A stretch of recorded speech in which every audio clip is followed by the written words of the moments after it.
অ্যান্ড্রয়েডের সবচেয়ে প্রিমিয়াম কোয়ালিটির ব্র্যান্ড স্যামসাংয়ের পক্ষ থেকে তাদের বাজেট রেঞ্জের A04s স্মার্টফোনটা বর্তমানে গ্রিক বেঞ্চে লিস্ট হয়ে গিয়েছে। আর এই স্মার্টফোনটার রেন্ডার ইমেজগুলো আপনারা স্ক্রিনে দেখতে পাচ্ছেন। যারা কিনা 12 থেকে 13,000 টাকায় স্যামসাংয়ের স্মার্টফোন খুঁজে থাকেন 4GB র্যামের সাথে, তাদের জন্যই স্যামসাং A04s স্মার্টফোনটা। এই ফোনটাতে পাওয়ার ব্যাকআপ দেওয়ার জন্য 5000 mAh এর ব্যাটারিকে ইউজ করবে স্যামসাং, যেটা দ্বারা কিনা অনায়াসে 2 দিনের মতো ব্যাটারি ব্যাকআপ পাওয়া পসিবল। বিকজ এই ফোনটাতে শুধুমাত্র HD+ রেজলিউশনের ডিসপ্লেটা থাকবে। এছাড়া প্রসেসরটাও অনেক বেশি পাওয়ার এফিসিয়েন্সির হবে।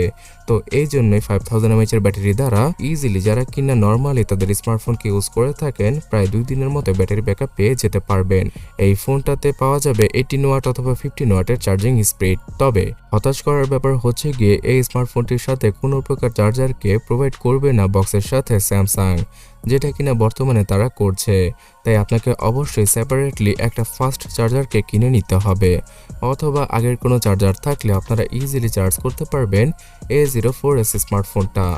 6.5 ইঞ্চির একটি HD+ রেজলিউশনের IPS LCD প্যানেলকে ইউজ করবে স্যামসাং তাদের A04s স্মার্টফোনে। এখানে কোনো হায়ার রিফ্রেশ রেটকে ইউজ করার পসিবিলিটি খুবই কম। 60 হার্জের এই ডিসপ্লেটাতে অনেকটাই বাজেটের ছোঁয়া পাবেন আপনারা, বিকজ পিক্সেলগুলো অনেক বেশি ভিজিবল হয়ে যাবে HD+ রেজলিউশনটা থাকার জন্য। তাছাড়া ডিসপ্লের উপরে কোন ধরনের প্রোটেকশন গ্লাসকে স্যামসাং ইউজ করবে সেটা এখনও অবধি জানা যায়নি। এই স্মার্টফোনটা One UI 4.1 এর কোর ভার্সনের সাথেই আসবে, যেখানে কিনা Android 12 এর অপারেটিং সিস্টেমকে পাওয়া যাবে। সো One UIটা যে কতটা পলিশ আর অপটিমাইজ একটা UI সেটা হয়তো আপনারা সকলেই জানেন। লাইটওয়েট UI হওয়ায় মানে কোর ভার্সনটা হওয়ায় এই স্মার্টফোনটাতে র্যাম ম্যানেজমেন্টের উপর অনেক ভালো কাজ করা পসিবল হয়েছে।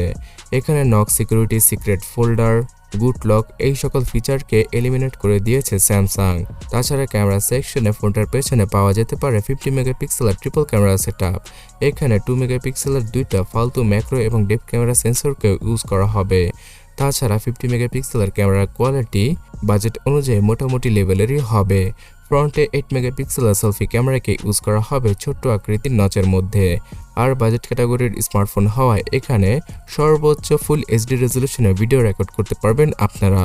ফোনটার ডিসপ্লের চারদিকের বেজেল কিছুটা মোটা আকৃতির হবে আর নিচের বেজেলটার পরিমাণ সবচেয়ে বেশি হবে, যেহেতু এটা স্যামসাংয়ের একটা বাজেট ক্যাটাগরির ডিভাইস হিসেবেই আসতে চলেছে বাংলাদেশে।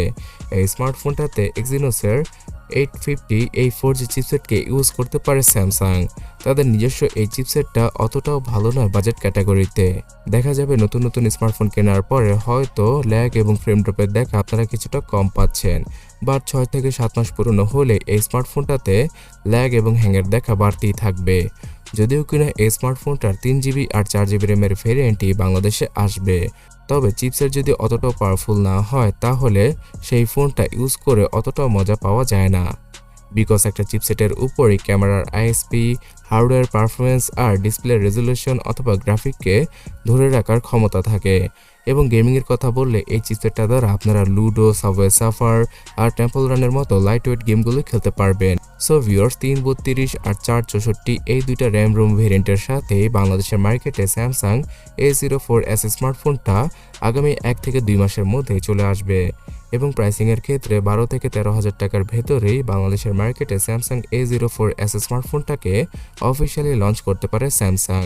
তবে যাই হোক, ফোনটা আসলে সবার আগে আপনাদের সাথে শেয়ার করব, তার জন্য এখনই টেকনিক্যাল শান্তকে সাবস্ক্রাইব করে রাখুন। ধন্যবাদ।